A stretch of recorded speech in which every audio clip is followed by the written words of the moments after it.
solidarity, not just with the planet and our millions of fellow species with which we share this living globe, which so far as we know is the only one in the universe, but also to be at the forefront of a human movement to correct a human overburden on the planet.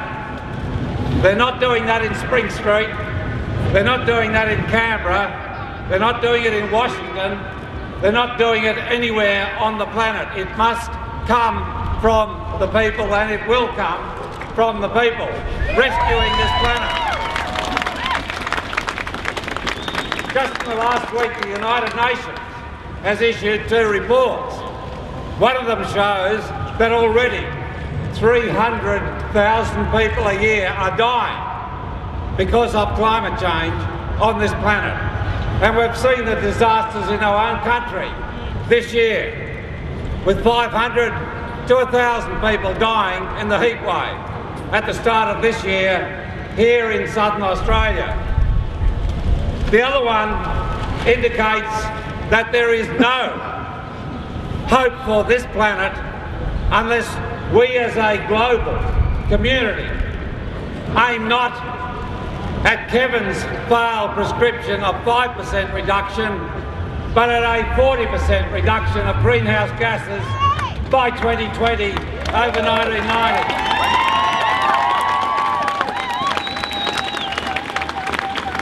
So I say to our Prime Minister, you say you're there to protect jobs in the coal industry, and we are here to ensure those folk get green jobs in the future.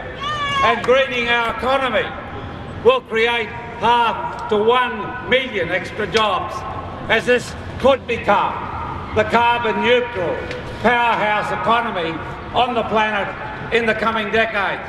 Australians have got the nows, we've got the science, we've got the goodwill, we've got the education, we've got the wealth, we've got the resources. The only thing we don't have is the leadership to be able to be the leaders on this planet.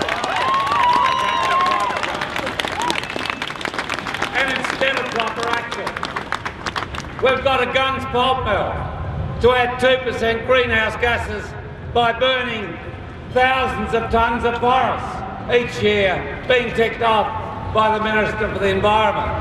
A desalination plant on the Bass Coast, which is going to be the equivalent of putting 300,000 more vehicles on the road and polluting the atmosphere as well as that beautiful environment.